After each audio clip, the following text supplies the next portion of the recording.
नमो भगवते तस्मै कृष्णाय कर्मणे रूप नाम विभेदेन जगत क्रीडति यो यत् प्रभुर्नंद कुमारो मे स्वामिनी वृषभानुजा कृतार्थोऽहं न संशय। सर्वप्रथम અહીં વિરાજમાન ગુરુદેવોને મારા વંદન, ઉપસ્થિત બધા જ વિદ્યાર્થી બંધુઓ, અત્યંત આનંદનો અનુભવ આજે આવીને અહીંયા થઈ રહ્યો છે। કહેવાય ને કે કૃષિ પરંપરા, ગુરુકુલ પરંપરા એના વિશે આપણે વર્ષોથી સાંભળતા આવ્યા છીએ, પણ જેને આજના યુગના અર્વાચીન ઋષિ કહી શકાય એવા પૂજ્ય ભાઈશ્રીએ જે ઋષિકુલનું સ્વપ્ન જોયું અને અહીં આવીને સાકાર પણ કર્યું। આપણે ત્યાં મહાપુરુષો માટે શબ્દ છે પુરોહિત, કે જે પૂર્વમાં જ હિતનું ચિંતન કરીને સમય આવવાથી પહેલા, પાણી આવવાથી પહેલા પાળ બાંધી દે, એને પુરોહિત કહેવાય। અને મહાપુરુષો એ પુરોહિતની જેમ છે, જાણતા હતા કે આ સમય કેવો આવવાનો છે, કારણ કે આજે લોકોની પાસે ધૈર્ય બહુ ઓછું છે।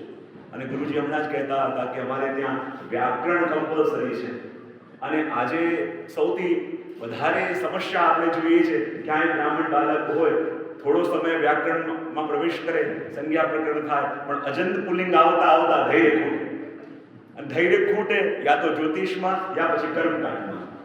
પણ વેદાંગ સહિત વેદનું અધ્યયન જ્યાં થતું હોય અને વ્યાકરણ મુખ છે, તો અને વ્યાકરણ તો મુખ છે, અને એ વ્યાકરણનું પણ જ્યાં પાયાનું જ્ઞાન અપાતું હોય એ સાંભળીને અત્યંત આનંદ થયો।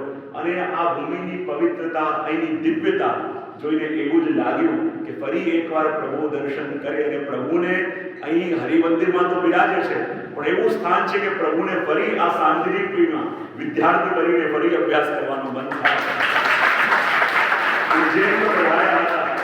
લાગે દ્વારકાથી પ્રભુ અહીં પણ એકવાર જાણે અભ્યાસ કરવા માટે પધારે, એવું આ શાંતિપીડી ધામ। અને વાસ્તવમાં આટલી અદ્ભુત રીતે, કારણ કે ગુરુ પરંપરા, અને આપણે ત્યાં કોઈ પણ શાસ્ત્ર હોય, ગ્રંથ હોય, ગમે તેટલું ઓનલાઈન ચાલતું હોય, પણ ગુરુની સન્મુખ બેસી ગુરુમુખથી જે શ્રવણ કરવામાં આવે છે ને, ત્યારે એ વિદ્યા ફલિત થાય છે। જેવી રીતે આપણે કહીએ કે વ્યાસજીને પણ ભાગવતજીમાં વર્ણન આવે છે કે અસંતોષ થયો, 17 પુરાણોની રચના કરી દીધી છે, તો આપણને લાગે કે નારદજી આવ્યા, ભાગવતજીનો ઉપદેશ કર્યો, પણ એનાથી પહેલા પદ્મ પુરાણ, સ્કંદ પુરાણ તો રચના થઈ ચૂકી છે, અને એમાં ભાગવતજીનું મહત્વ છે જ। હવે ભાગવતજીનું જ્ઞાન તો છે, ભાગવતજીને તો જાણે છે, તો પછી શા માટે સંતોષ થયો કે નારદજી આવીને ભાગવતજીની પ્રેરણા કરવી પડી? તો કહે કે વ્યાસજીને પણ ભાગવતજીનું જ્ઞાન તો હતું જ, પણ હજી ગુરુમુખે વિદ્યા મળી નથી, ગુરુમુખે ભાગવતજી શ્રવણ કર્યું નતું, માટે અસંતોષ થયો। અને નારદજી આવીને જ્યારે એ ભાગવતજીનો મર્મ આપને નિર્દેશ કર્યો, અને કહેવાય હવે ભાગવતજી જ્યારે બીજા પાસે જશે તો એને ફલિત થશે, કારણ કે ગુરુમુખી થઈ ગયો। અને એ જ પરંપરામાં આપ સૌ અહીં અભ્યાસ કરી રહ્યા છો, તો ખરેખર જેમ વિવેકાનંદની વાણી હતી કે give me 100 Nachiketa and I will change the entire world, કે મને 100 નચિકેતા આપો અને હું આખા વિશ્વને બદલી દઈશ। અને આ વિદ્યાપીઠ દ્વારા અનેક નચિકેતાઓ આ વિશ્વને બદલવા જઈ રહ્યા છે। આનંદ છે।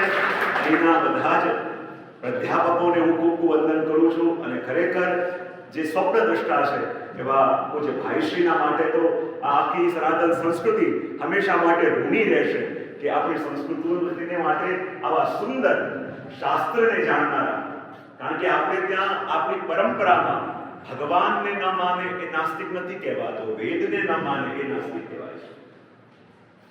અને એટલા માટે વેદનું અધ્યયન, શાસ્ત્રનું અધ્યયન જે થઈ રહ્યું છે, એના માટે જે એક અલગ આપણે જગાવ્યું છે, એમના માટે પૂજ્ય ભાઈશ્રીને ભૂરી ભૂરી ધન્યવાદ આપણી સંસ્કૃતિ દ્વારા આપણે આપીએ એટલું ઓછું છે। તો એટલું જ કહી આજે આવીને અત્યંત આનંદ અને અત્યંત હર્ષનો અનુભવ થયો।